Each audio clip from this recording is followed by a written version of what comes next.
Hey, giờ này nó kia nhóm Spring chụp kiaនៅវីដេអូថ្មីអូខេថ្ងៃនេះយើងនិយាយពីបច្ចេកវិទ្យាបន្តិចណាដោយសារតែរដូវកាលនេះខ្ញុំបានធ្វើវីដេអូ unbox ឬក៏ review អីចឹង Seriously, what the fuck are you doing? ដោយសារតែ smartphone យើងអត់សូវមានចាញ់អញ្ចឹងណាខ្ញុំកំពុងតែរងចាំ Note 20ហើយនិង iPhone 12មក unbox review ជូនបងប្អូនទាំងគ្នាអញ្ចឹងវាជិតគៀកដល់ហើយអញ្ចឹងចាំតាមដានទាំងអស់គ្នាជាឱកាសនេះខ្ញុំក៏ចង់ចែករំលែកតាក់ទងជាមួយនឹងបទពិសោធន៍តាក់ទងជាមួយនឹងបច្ចេកវិទ្យាមួយចំនួនដែលបងប្អូនអាចយកទៅអនុវត្តបានអញ្ចឹងណាអូខេតាក់ទងជាមួយនឹង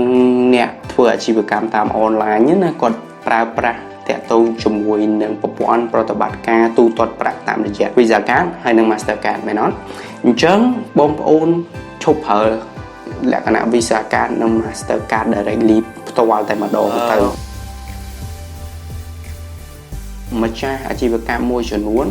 គាត់មាន Facebook ឬក៏ Facebook page អីចឹងណាអញ្ចឹងគាត់ចាប់ផ្ដើមជាមួយនឹងការដាក់ password អ្នកខ្លះគាត់ដាក់ password strong មានលេខមានអក្សរមានអីផ្សេងអញ្ចឹងទៅមានសញ្ញាអីផ្សេងអញ្ចឹង strong ហើយគាត់ដាក់ two factor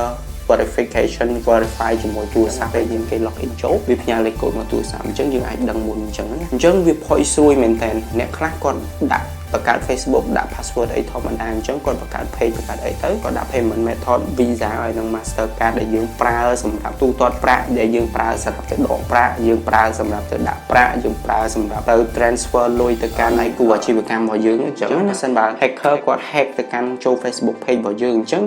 គាត់ទទួលបានព័ត៌មានតាក់ទងជាមួយនឹង payment method នឹងទាំងអស់គាត់អត់អាចដកប្រាក់ពីនឹងបានទេប៉ុន្តែគាត់អាចយកព័ត៌មាននឹងយកទៅប្រើប្រាស់សម្រាប់ទិញទំនិញ online យកទៅ boost អាជីវកម្មរបស់គាត់ក៏ថាបើតាមព័ត៌មានដែលសាកសួរពីធនាគារបងប្អូនអាចទៅធនាគារដើម្បីដកលុយហើយបិទកង់នឹងតែម្ដងអញ្ចឹងយើងបង្កើតកង់ថ្មីលោកអ្នកត្រូវចំណាយពេលវេលាខាតទាំងពេលវេលាយើងរកអាជីវកម្មអញ្ចឹងដើម្បីកុំឲ្យខាតពេលវេលាបងប្អូនទាំងអស់គ្នាសួរថាបើខ្ញុំអត់ប្រើ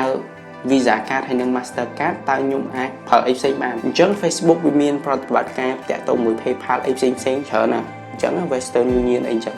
អញ្ចឹងអាការ directly ដែលយើងប្រើហ្នឹងយើងអាចបង្កើតជាការសិប្បនិម្មិតផ្សេងអូខេអញ្ចឹងលោកអ្នកអាចបង្កើតការសិប្បនិម្មិតបាន ABA អញ្ចឹងយើងអាចបង្កើតការសិប្បនិម្មិតហ្នឹងច្រើនលើសពីមួយអញ្ចឹងបើសិនបើបងប្អូនមានអាជីវកម្មមាន page 4 5អញ្ចឹងបងប្អូនអាចប្រើមួយ